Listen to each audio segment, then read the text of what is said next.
임원 생활을 끝내고 퇴직한 후 많은 이들이 기대하던 화려한 여유와 인맥을 유지할 수 있을 거란 믿음은 생각보다 빠르게 깨지곤 합니다. 명함을 주고받으며 알았던 많은 인맥은 퇴직 후에 당신에게 그리 호의적이지 않을 수 있습니다.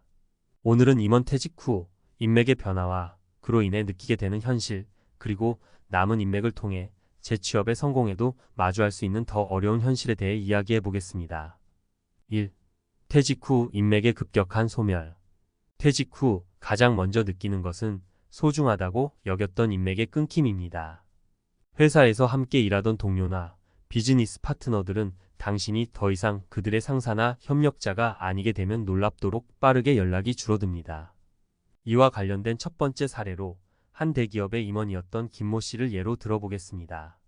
김 씨는 30년 동안 회사를 위해 헌신하고 수많은 사람과의 관계를 구축해 왔지만 퇴직 후 며칠 안 되어 그에게 연락을 하는 사람은 손에 꼽을 정도로 줄었습니다.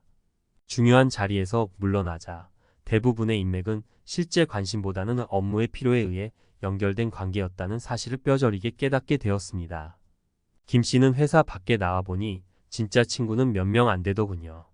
다들 나에게 필요했던 존재였지 내가 필요했던 존재는 아니었어요. 라며 당시의 씁쓸한 심정을 전했습니다.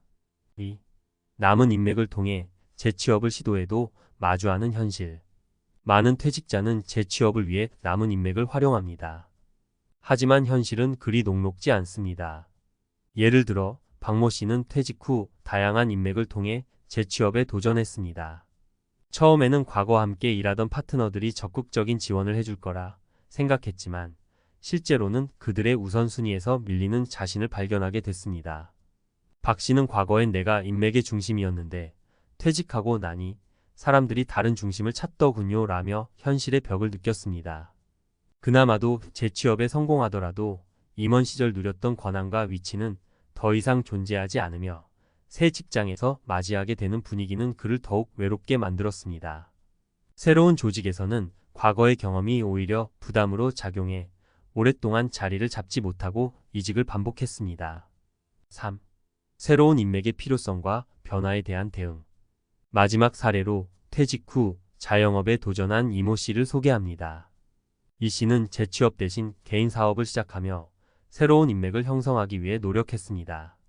하지만 처음 만난 사람들은 그를 과거의 임원으로 보지 않았고 그는 새로운 관계를 맺기 위해 겸손하게 접근해야 했습니다. 이 씨는 퇴직 전엔 내가 도움을 주는 위치였지만 이제는 도움을 구하는 위치에 서야 했어요. 이 변화에 적응하는 데 시간이 필요했죠 라고 말했습니다. 결국 그는 사업의 성공을 위해 새로운 네트워크를 구축하고 과거의 인맥에 의존하지 않는 법을 배웠습니다. 이를 통해 그는 전혀 다른 방식의 인간관계와 비즈니스 마인드를 가지게 되었고 자신이 무엇을 할 수 있는지를 새롭게 정의하게 되었습니다. 느낀 점과 결론. 임원으로서 쌓아온 인맥은 퇴직 후 상당 부분 사라지기 마련입니다.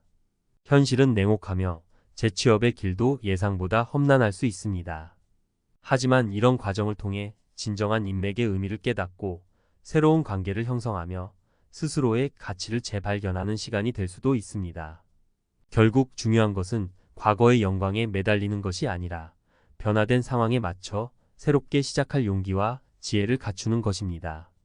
퇴직 후에 느끼게 되는 인맥의 변화는 많은 이들에게 충격으로 다가옵니다. 과거에 쌓아왔던 수많은 관계가 얼마나 빠르게 사라지는지를 경험하면서 사람들은 비로소 인맥의 진짜 의미를 다시 생각하게 됩니다. 전문가로서 이런 상황에 대비하는 방법과 퇴직 후의 인맥 관리 전략을 공유해 보겠습니다. 퇴직 후 인맥 왜 사라지는가? 우리가 직장에서 만나는 많은 사람들은 공통의 이해관계의 기반에 연결됩니다. 그러나 퇴직과 함께 그 기반이 사라지면 관계도 자연스럽게 희미해집니다.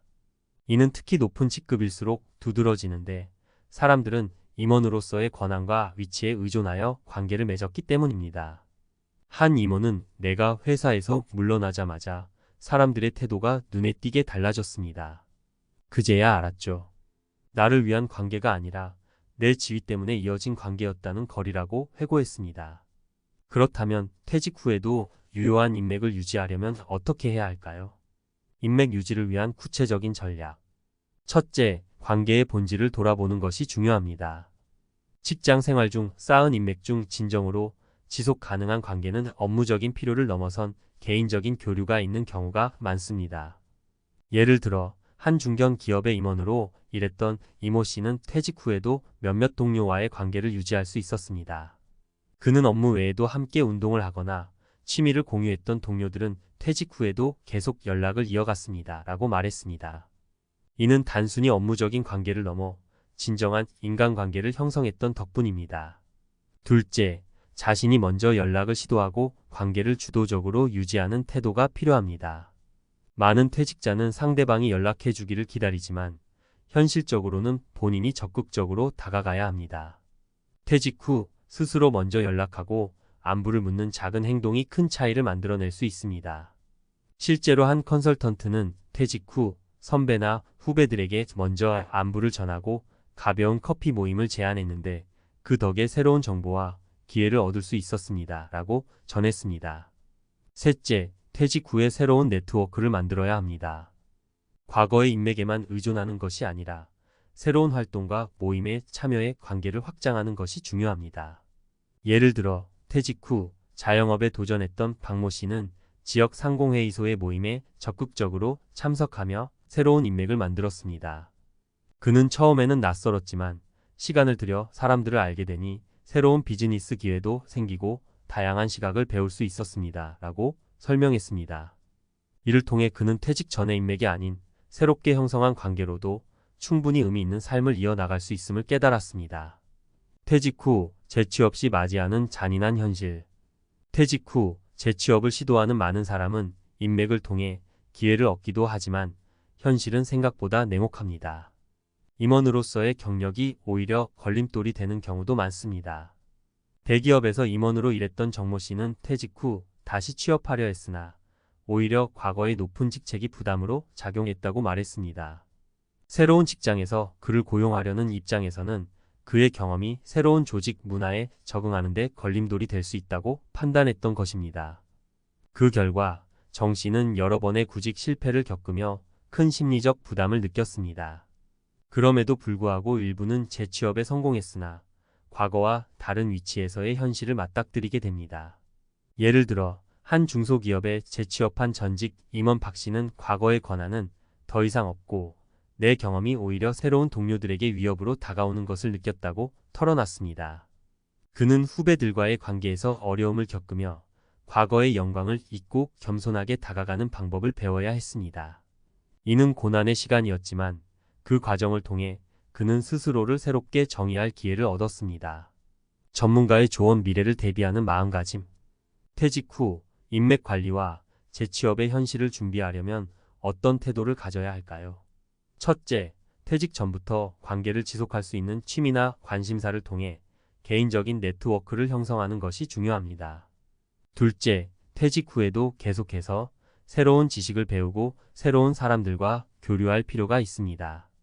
특히 커뮤니티나 동호회 활동은 새로운 인맥 형성에 큰 도움이 됩니다. 마지막으로 퇴직 후 재취업이 어려운 현실을 직시하고 스스로를 위한 다른 길을 모색할 필요가 있습니다. 재취업 외에도 자영업이나 컨설팅 혹은 새로운 분야에서의 공부와 자격증 취득 등 다양한 선택지가 있음을 인지하고 유연하게 계획을 세우는 것이 중요합니다. 결론적으로 퇴직 후 인맥이 사라지고 냉혹한 현실을 맞닥뜨리는 것은 피할 수 없을지 모릅니다. 하지만 그 과정에서 배우고 성장할 기회가 생긴다면 퇴직 후의 삶은 새로운 도약의 발판이 될 수 있습니다. 과거의 인맥이 사라지더라도 새롭게 맺는 인연과 스스로의 도전 정신이 진정한 자산이 되어줄 것입니다.